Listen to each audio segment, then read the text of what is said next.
I was born in chains, yes sir, in the hot, sweltering fields of Mississippi, in the year of 1855. My mama, she tried her best to hold us close, but the white folks, they don't care about a mother's love. From the day I opened my eyes, I knew this world was made for suffering.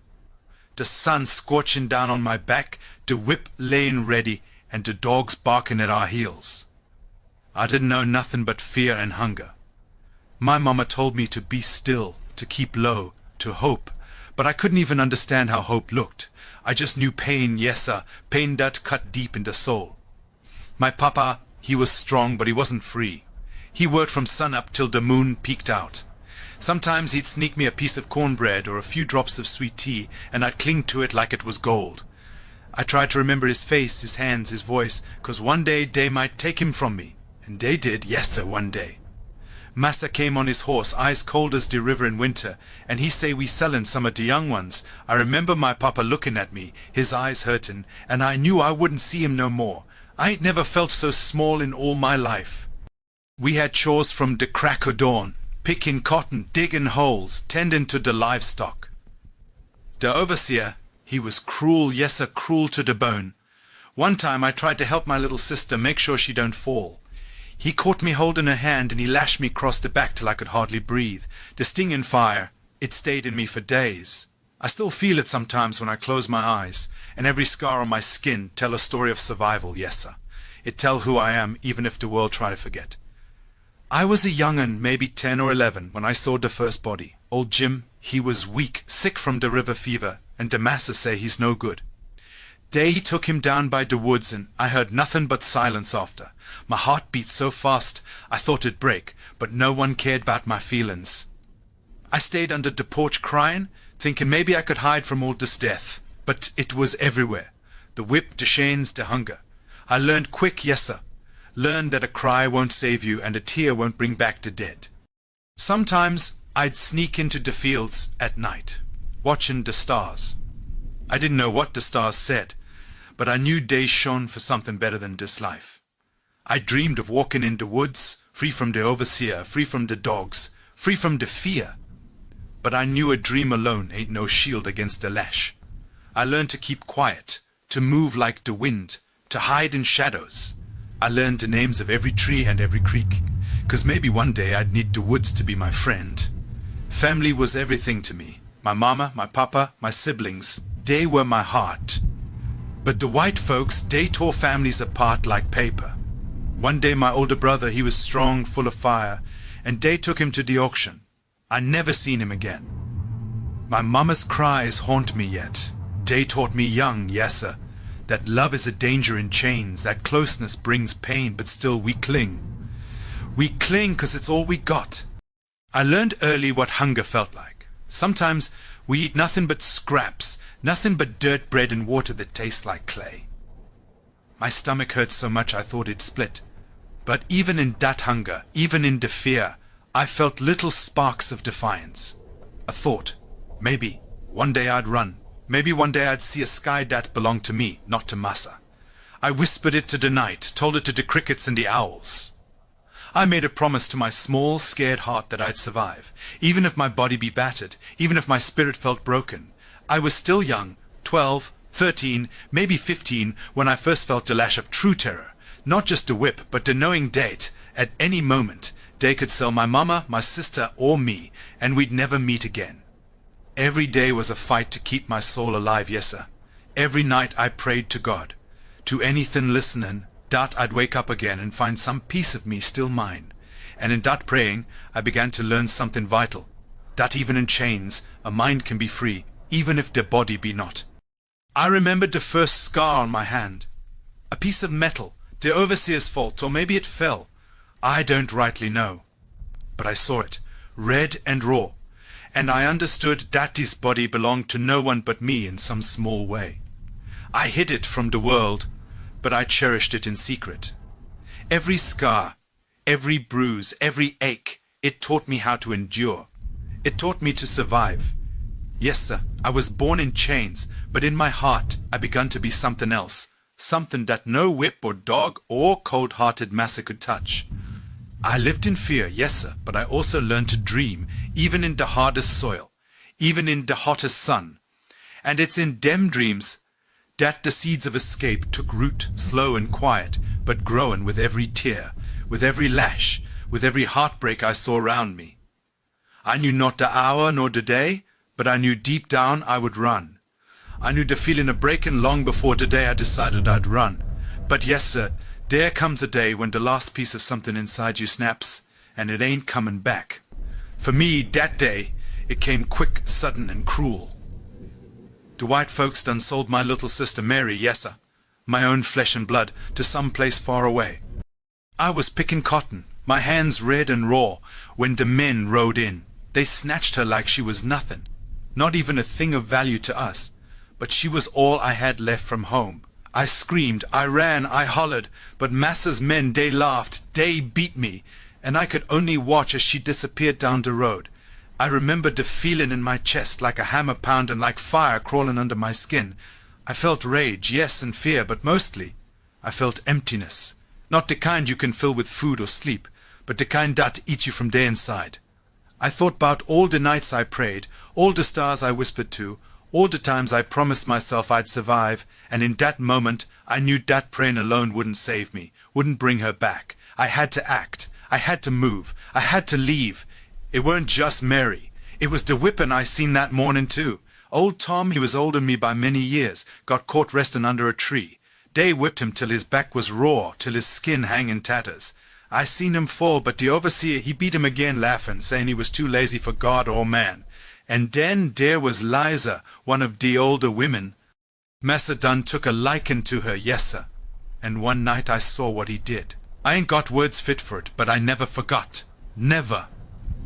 My young heart nearly broke into a million pieces, and something deep in me said, if I don't run, there won't be nothing left to call my own. I remember sitting by the creek that night, moon hanging low, waters moving slow. I could hear the crickets, the owls, and the trees swaying in the wind. I made a vow that night. I'd run so far that no one could ever put chains on me again. I knew it wouldn't be easy, yes sir. I knew the rivers, the woods, the marshes, they test me, but I didn't care. I was done. I was done watching my people hurt, done feeling powerless. I had to take the pain and turn it into something that belonged to me, freedom. I began to watch, to listen, to plan. I memorized the patrols, the times the dogs were fed, the paths less walked. I hid scraps of bread, pieces of bacon, small things I could carry if the day came. And I prayed, yes sir, I prayed to God for courage, for strength, for a mind sharp enough to outwit any white man, any slave catcher. My mama's words rang in my ears even though she was gone now. Survive, my child. Keep your heart alive. One day God will open a path. I clung to that. Day final trigger came one morning early. The sun was barely rising and we was gathered for roll call. One of the men, a new overseer, he looked round, eyes cold as ice. He picked a young boy, about my age, and started beating him cruel. I tried to intervene, but he swung the whip at me too. I felt the sting, yes sir. I felt it tear. But what really broke me was hearing the boy scream, calling for his mama, calling for Jesus, calling for anything that would save him. And in that scream I felt the last piece of submission die inside me. I could not, would not stay any longer. I had to run, even if it meant dying on the road. I gathered what I could, bread, water, a small knife I hid under my shirt, and waited. Waited for the night when the moon would hide its face and darkness could be my ally. I looked round at the fields, at the cotton, at the shawls that bound my people, and I swore I'd never look back. I knew the cost. I knew the punishment if I got caught. I knew the river, the marsh, the dogs, the men on horseback all could take me from this world. But I also knew that I could not live as a piece of property. Not when freedom was possible. Yes, sir, it were the fear, the rage, the sorrow all mixed together that pushed me to the edge.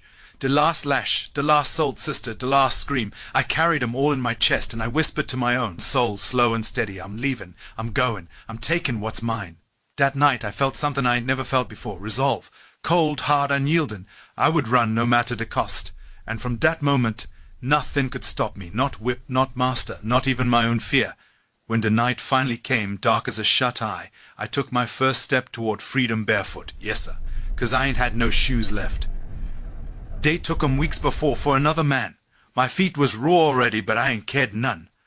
I stepped quiet through the cabins, through the field, feeling every stone, every twig cut into my skin. I kept my head low, breath slow, heart pounding like thunder in my chest. I told myself, keep walking, keep breathing, keep moving. The first day, I stayed in the woods, hiding under fallen logs, sipping creek water, eating scraps I kept in my pockets. The dogs came once, I heard 'em far off, barking wild. I pressed my body into mud, letting the earth hide my scent. I prayed under my breath, feeling my heart beat so loud I thought they'd hear it. But the dogs passed on, and I knew God was walking with me, even if the road was pain. By the second day, my feet was bleeding something fierce. Every step stung like fire. I wrapped them in leaves, tried to bind them with vines, but that only held for a few hours before wearing through. Still I walked. Couldn't stop. Stopping meant chains. Stopping meant death. So I kept on, moving deeper into the woods, following the North Star Mama once showed me. I heard her voice in my head, soft and gentle, saying that light gon' lead you home one day. On the third day, I crossed a swamp, knee-deep in thick, cold mud. Snakes slithered round me, frogs croaking, shadows moving slow in the water. I felt something brush my leg once, maybe a gator, maybe a log. I didn't dare stop to find out. I pushed through, shivering, hands and feet numb, breath short. By the time I crawled onto dry land, I could hardly stand. But yes, I kept going. On the fourth day, hunger clawed at me. My scraps was gone, and my stomach twisted like a knotted rope. I found berries, chewed roots, drank cold creek water. Everything tasted like dirt, but it kept me alive. I heard horses once, men talking, searching. I ducked under bramble, letting thorns tear my skin rather than give myself away. I saw their lanterns flicker through the brush, and I kept my mouth shut tight, holding my breath till my chest burned. When day passed, I near collapsed from relief. By the fifth day, my feet were swollen big as melons, skin hanging, cuts deep, toes blackened from cold and dirt. I tried to wiggle 'em, but some didn't move no more. I knew something was wrong, something bad, but I couldn't think on it. Freedom was ahead, and I had miles yet to walk. On the sixth day, I met a stranger in the woods, a man with kind eyes. I thought about running, but he lifted his hands slow and said, "You heading north, ain't you?" He led me to a small cabin, hidden deep. A woman there washed my feet, wrapped them soft, fed me warm stew. I near cried yes, but I held it in. Day told me I only had one choice. Keep going, stay moving, never turn back. And come sunrise, that's what I did. By the eighth day, I was walking on numbness. Pain was too deep to feel. I crossed fields in daylight, forests at night, slipping through shadows like a hunted animal. The North Star was my only friend, shining steady, reminding me why I left. By the 10th day, I knew I had run near 100 miles, but freedom was still far. My breath was thin, my legs weak, but I dragged myself forward. My mind kept saying, Mary, Mama, Papa, for them, keep walking. Then came the twist. Depart folks don't believe till they hear it from my own mouth. When I finally reached a small free settlement, a man looked at my feet and said, "Son, you done lost half your toes." I didn't understand at first. I looked down slow, and there it was. Blackened flesh, dead and gone, toes I ain't felt in days. Frostbite, infection, cold nights with no fire. They must have died on me somewhere along that road I never even knew. I'd run nearly 300 miles barefoot, 300 miles on feet, half dead, half ruined, carrying a body that should have quit long before I reached safety. That was the twist life gave me. I made it. But I left pieces of myself on that road. Pieces that never grew back. On the 15th day, I crossed into true free land, Canada. Cold air bit my skin, but no man chased me. No dogs barked. No overseer shouted. I stood there on numb feet, tears rolling down my face, knowing I'd done something my younger self never dared believe. I fell to my knees, whispering, "I made it. Lord, I made it." My feet was ruined. My body was tired, but my soul was free. I remembered the first breath of freedom like it was the first taste of clean water after a lifetime in the dust. The air up north, Canada, it hit my lungs, cold and sharp, and I felt something inside me shift. I didn't fall to the ground crying this time. I stayed standing, shakily, barefoot and bloodied, yes sir, but standing strong. Every step I took on the snow-covered soil, I felt lighter, like the chains I'd carried my whole life were finally lifted from my shoulders. I didn't know what the future held, but I knew I would never be a slave again. The people up north, they were kind. Strangers offered bread, warm coats, a place by the fire. I ate slowly, yes sir, savoring every morsel. My feet, though ruined, were washed and wrapped, and the woman who did it, she held my hands and said, "You've walked through hell, child, but you made it." I didn't know how to answer, so I just nodded, too tired for words. But inside, something was growing, a hope I never had as a boy in Mississippi. I found a small cabin to stay in, near the river, hidden among the evergreens. I began working the land, clearing brush, planting crops. The snow made it hard, yes sir, and my feet never fully healed. But I worked each day as if building a new life with my own hands would mend more than my body. It would mend my spirit. I thought of Mary, my mama, my papa, and all the ones I lost. I prayed they were free, wherever they were, and I carried their memory in every seed I planted. Time passed slow at first, then faster than I could count.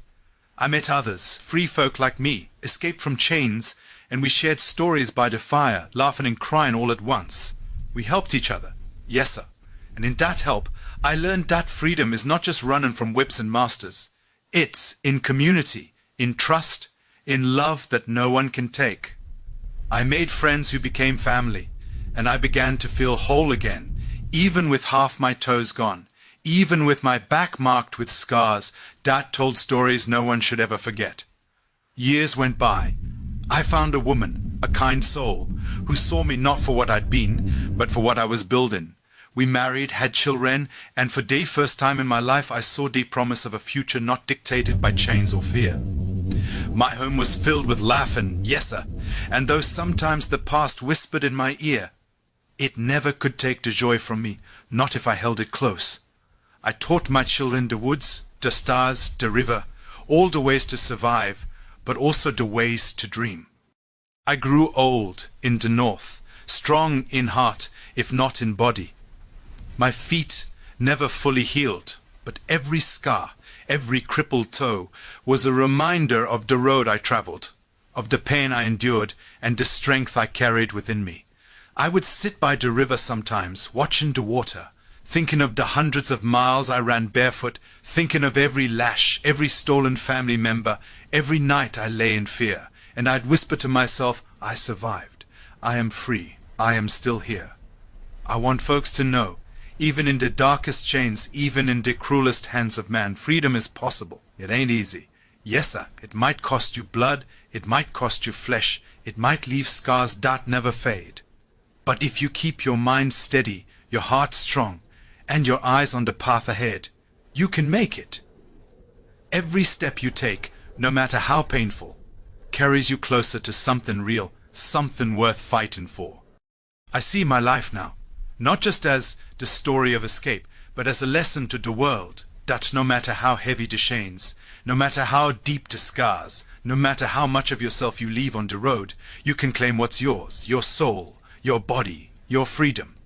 And I hope that my story, the story of the boy born in chains, running 300 miles barefoot, losing toes along the way, will shine light for others. I hope it gives courage where courage feels gone, hope where hope seems impossible, and fire where the world tries to snuff it out. If I could do it with no shoes and half my toes gone, you can do anything you set your mind to.